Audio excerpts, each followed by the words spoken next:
ரூபாயில் தமிழ்நாடு அரசின் வரவு எவ்வளவு, செலவு எவ்வளவு என்ற விவரம் நிதிநிலை அறிக்கையில் குறிப்பிடப்பட்டுள்ளது. அதன்படி ரூபாயில் அதிகபட்சமாக மாநிலத்தின் சொந்த வரி வருவாய் மூலம் 45.6 விழுக்காடு தொகை கிடைக்கிறது.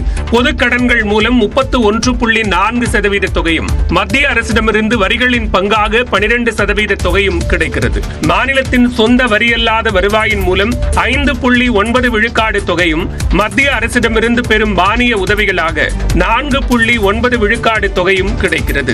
கடன்களின் வசூல் மற்றும் மூலதன வரவின் மூலம் 0.2 விழுக்காடு தொகை கிடைப்பதாக தமிழ்நாடு அரசு தெரிவித்துள்ளது.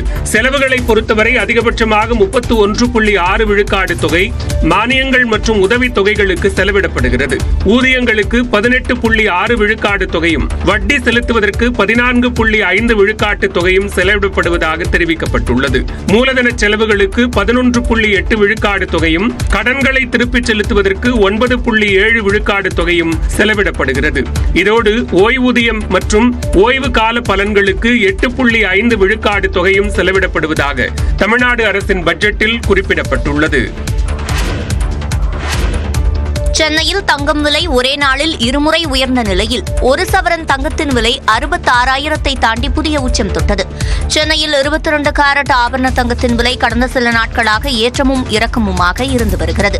இந்நிலையில் வெள்ளிக்கிழமை காலையில் சவரனுக்கு 880 ரூபாய் உயர்ந்த நிலையில் பிற்பகலில் மீண்டும் உயர்ந்தது. அதன்படி பிற்பகலில் சவரனுக்கு 570 ரூபாய் அதிகரித்து தங்கம் விற்பனை செய்யப்பட்டது. இதன் மூலம் ஆபரண தங்கத்தின் விலை ஒரே நாளில் சவரனுக்கு 1,440 ரூபாய் உயர்ந்தது. இதனால் தங்கம் விலை 1 சவரன் 66,000 கடந்து கிராம் 8,300 ரூபாய்க்கு விற்பனையாகிறது. அதன்படி 1 சவரன் ஆபரண தங்கத்தின் விலை 66,400 ரூபாய் என்ற புதிய உச்சத்தை தொட்டுள்ளது. அதேபோல வெள்ளியை பொறுத்தவரை கிராமுக்கு 2 ரூபாய் உயர்ந்து கிலோ 1,12,000 ரூபாய்க்கு விற்பனை செய்யப்படுகிறது. மதுரை மத்திய சிறையில் பண மோசடி நடந்ததாக எழுந்த புகாரில் சிறைத்துறை கண்காணிப்பாளர் உள்ளிட்ட 3 பேர் பணியிடை நீக்கம் செய்யப்பட்டுள்ளனர். மதுரை மத்திய சிறையில் சிறைவாசிகள் மூலமாக முகக்கவசம், கையுறை போன்ற மருத்துவ உபகரணங்கள், ஆபீஸ் கவர்கள் தயாரிக்கப்படுகின்றன.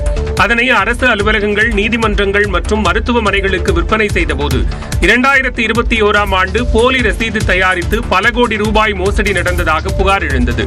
இது தொடர்பாக மதுரை மத்திய சிறையில் பணியாற்றிய 9 அதிகாரிகள் பணியிட மாற்றம் செய்யப்பட்டனர். இதனைத் தொடர்ந்து லஞ்ச ஒழிப்புத்துறை அதிகாரிகள் நடத்திய விசாரணையில் 2016ஆம் ஆண்டு முதல் 2021ஆம் ஆண்டு வரை 1,63,64,000 ரூபாய் மோசடி நடந்தது உறுதி செய்யப்பட்டது. முறைகேடு நடந்த நாட்களில் பணியாற்றிய 11 பேர் மீது மதுரை லஞ்ச ஒழிப்புத்துறை கடந்த ஜனவரியில் வழக்கு பதிவு செய்தது. இந்நிலையில் புதுக்கோட்டை மத்திய சிறை கண்காணிப்பாளர் ஊர்மிளா, பாளையங்கோட்டை சிறை கூடுதல் கண்காணிப்பாளர் வசந்தகண்ணன், வேலூர் சிறை நிர்வாக அதிகாரி தியாகராஜன் ஆகிய 3 தற்போது பணியிடை நீக்கம் செய்யப்பட்டுள்ளனர். பொது இடங்களில் நடத்தப்படும் கட்சி நிகழ்ச்சிகளுக்கு பாதுகாப்பு வழங்கும் போது அக்கட்சிகளிடம் உரிய கட்டணத்தை வசூலிக்க காவல்துறைக்கு சென்னை உயர்நீதிமன்றம் உத்தரவிட்டுள்ளது. சாதிவாரி கணக்கெடுப்பு நடத்த வலியுறுத்தியும் பஞ்சமி நிலங்களை மீட்க கோரியும் வரும் 16ஆம் தேதி சென்னையை அடுத்த திருப்போரூரில் நாம் தமிழர் கட்சி தலைமை ஒருங்கிணைப்பாளர் சீமான் தலைமையில் பேரணி மற்றும் பொதுக்கூட்டம் அறிவிக்கப்பட்டிருந்தது. ஆனால் இதற்கு காவல்துறை தரப்பில் அனுமதி மறுக்கப்பட்ட நிலையில் பேரணி மற்றும் பொதுக்கூட்டத்திற்கு அனுமதி வழங்க உத்தரவிடக் கோரி சசிகுமார் என்பவர் உயர்நீதிமன்றத்தில் மனு தாக்கல் செய்தார். இந்த மனுவை விசாரித்த நீதிபதி இளந்திரையன் பேரணி மற்றும் பொதுக்கூட்டத்திற்கு நிபந்தனைகளுடன் அனுமதி அளிக்க உத்தரவிட்டார். பேரணியை மாலை 5 மணி முதல் 6 மணிக்குள் நடத்தி முடிக்க வேண்டும் என்றும், மாலை 6 மணி முதல் 10 மணிக்குள் பொதுக்கூட்டம் நடத்திக் கொள்ளலாம் என்றும் நீதிபதி அனுமதி வழங்கினார். அதே சமயம் பேரணி மற்றும் பொதுக்கூட்டத்தால் சட்டம் ஒழுங்கு பாதிக்கப்பட்டால் நாம் தமிழர் கட்சிதான் பொறுப்பேற்க வேண்டும் என்றும், நாள்தோறும் அரசியல் கட்சிகள் நடத்தும் நிகழ்ச்சிகளுக்கு பாதுகாப்பு அளிப்பது காவல்துறையின் பணி அல்ல என்றும் நீதிபதி கருத்து தெரிவித்தார்.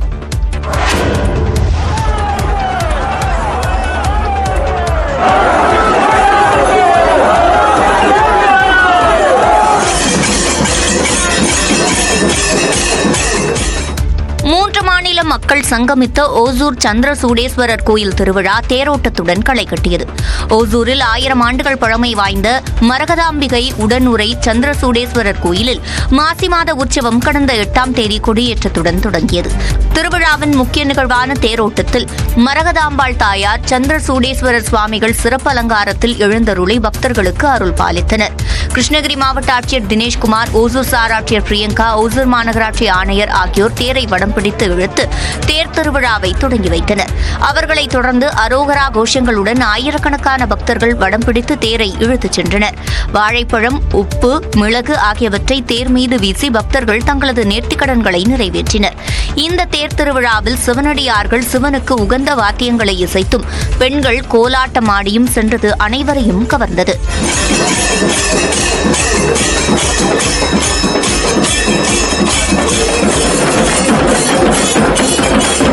தமிழ்நாடு மட்டுமின்றி கர்நாடகா, ஆந்திரா ஆகிய அண்டை மாநிலங்களிலிருந்தும் பக்தர்கள் குடும்பத்துடன் பங்கேற்று சாமி தரிசனம் செய்தனர்.